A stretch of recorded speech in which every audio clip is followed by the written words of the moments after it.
Assalamualaikum warahmatullahi wabarakatuh. Selamat pagi anak-anak. Bagaimana kabarnya hari ini semuanya?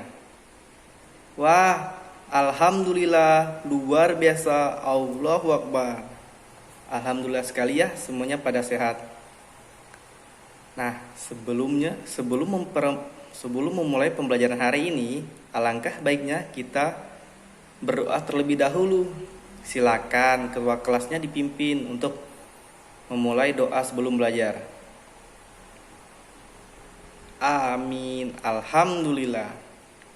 Nah, sekarang coba teman-teman cek terlebih dahulu di sebelah kiri atau sebelah kanannya, apakah teman sebangkunya hadir? Wah, ternyata semuanya hadir ya.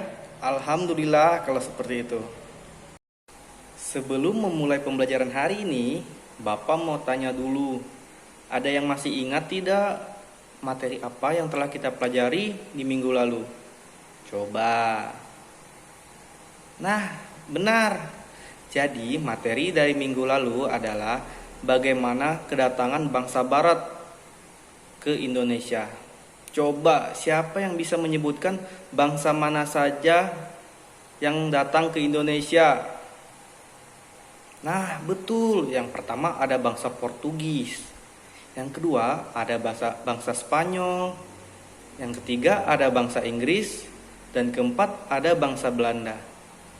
Nah, apa sih faktor-faktor yang mendorong bangsa Barat ingin datang ke Indonesia? Coba ada yang bisa jawab? Nah, benar. Jadi, faktor yang mendorong bangsa Barat untuk datang ke Indonesia ada 3. Yaitu yang pertama gold atau kekayaan. Yang kedua adalah gospel yang berarti ingin menyebarkan agama. Dan yang ketiga adalah glory, yaitu mencari kejayaan untuk bangsanya sendiri. Baiklah anak-anak, hari ini kita akan belajar tentang subtema 1, yaitu manusia dan lingkungan. Tetapi sebelum kita masuk ke materi pembelajaran, Bapak punya sebuah bacaan. Mari kita baca sama-sama. Nah, di sini Bapak punya bacaan tentang pertentangan pemuda dengan Soekarno-Hatta mengenai proklamasi kemerdekaan Indonesia. Mari kita baca sama-sama. Setelah tersebar berita kekalahan Jepang atas sekutu pada tanggal 9 Agustus 1945, terjadilah perbedaan pendapat antara golongan Soekarno-Hatta dan golongan pemuda mengenai proklamasi kemerdekaan. Soekarno menginginkan kemerdekaan Indonesia harus ditetapkan oleh PPKI karena anggota badan ini berasal dari berbagai penjuru tanah air dan dianggap mewakili seluruh Indonesia.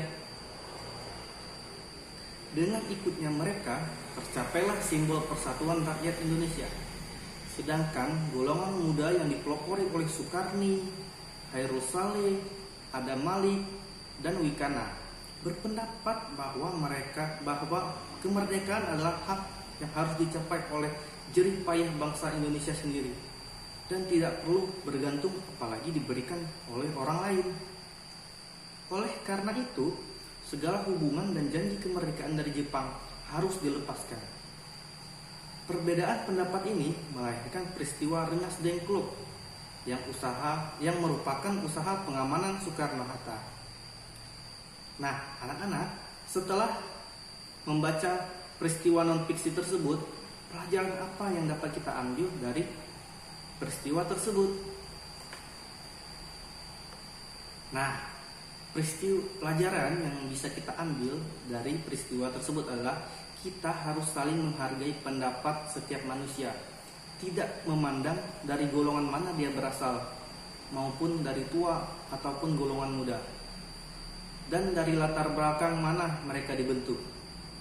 Dan juga kita harus melakukan musyawarah bersama-sama agar dapat mendapatkan tujuan kita bersama.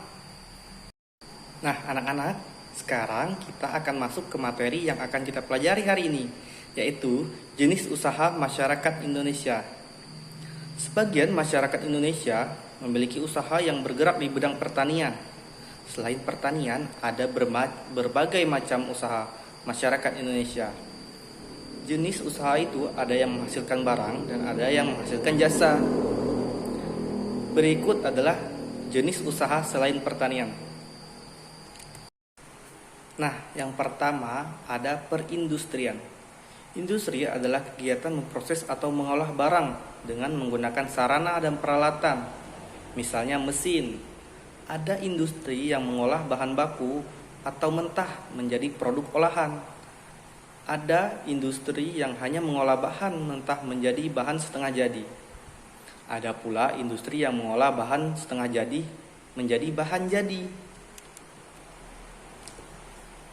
Industri besar menggunakan peralatan, modal, tenaga yang dalam jumlah besar. Contohnya seperti industri baja, industri mobil, dan industri tekstil. Selanjutnya ada industri kecil. Industri kecil ini menggunakan peralatan, modal, dan tenaga kerja dalam jumlah kecil. Contohnya perajin mebel, pembuat tahu, dan pembuat keramik. Nah, yang selanjutnya ada perdagangan. Perdagangan adalah semua hal yang berhubungan dengan kegiatan jual beli. Dalam perdagangan ada perpindahan hak milik. Pedagang membeli barang atau jasa dari suatu tempat pada waktu tertentu. Tanpa adanya perdagangan, setiap orang harus memproduksi sendiri segala kebutuhan hidupnya. Dengan adanya perdagangan, produsen menjual hasil produksinya kepada konsumen. Barang-barang yang diperdagangkan antara lain bahan makanan, pakaian, hewan, barang elektronika, kendaraan bermotor, dan sebagainya. Nah, yang ketiga ada jasa. Jasa adalah segala aktivitas atau manfaat yang ditawarkan kepada orang lain. Meskipun tidak menghasilkan barang, seperti misalnya industri konveksi yang menghasilkan pakaian, usaha jasa memberikan pelayanan kepada konsumen. Contohnya adalah guru yang memberikan jasa dengan memberikan pembelajaran kepada kita. Yang kedua ada pengacara, yang ketiga dokter, yang keempat ada montir mobil, yang kelima ada jasa keuangan, yang keenam pemandu wisata, dan seterusnya. Nah, sekarang Bapak punya pertanyaan yang bisa kalian kerjakan secara kelompok. Yang pertama, apa saja jenis-jenis usaha yang ada di Indonesia? Yang kedua, jenis industri dibagi menjadi dua jenis. Apa sajakah dua jenis tersebut? Yang ketiga, apa yang dimaksud dengan produsen, distributor, dan konsumen? Dan yang keempat, apakah ciri-ciri dari setiap jenis usaha tersebut? Sekarang, anak-anak bisa mendiskusikan hal tersebut dengan kelompoknya masing-masing. Baiklah anak-anak, tidak terasa ya pembelajaran hari ini sudah akan berakhir. Namun, sebelum kita pulang ke rumah masing-masing, Bapak punya lembar kerja yang bisa dikerjakan di rumah. Nah, di sini bisa kita lihat ya. Amatilah berbagai jenis usaha yang terdapat di dalam keluarga dan di sekitar lingkunganmu. Kemudian, identifikasilah jenis usaha tersebut dan tulis hasilnya pada kolom di bawah. Selamat mengerjakan. Nah, sebelum menutup pembelajaran hari ini, Bapak ingin tanya terlebih dahulu kepada anak-anak. Apa kesimpulan pembelajaran yang dapat kita pelajari hari ini? Ada yang bisa menjawab? Nah, kesimpulan dari pembelajaran kita hari ini adalah kita mengetahui jenis-jenis usaha masyarakat Indonesia.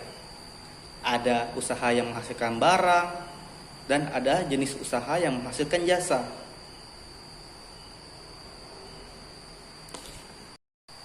Bagaimana anak-anak? Sudah mengerti kan tentang pembelajaran hari ini? Baiknya sebelum kita menutup pembelajaran hari ini, kita berdoa terlebih dahulu sebelum pulang ke rumah. Silakan ketua kelas dipimpin untuk berdoa sebelum pulang. Berdoa mulai. Amin. Baiklah, Bapak ucapkan. Wabila taufiq wal hidayah. Wassalamualaikum warahmatullahi wabarakatuh.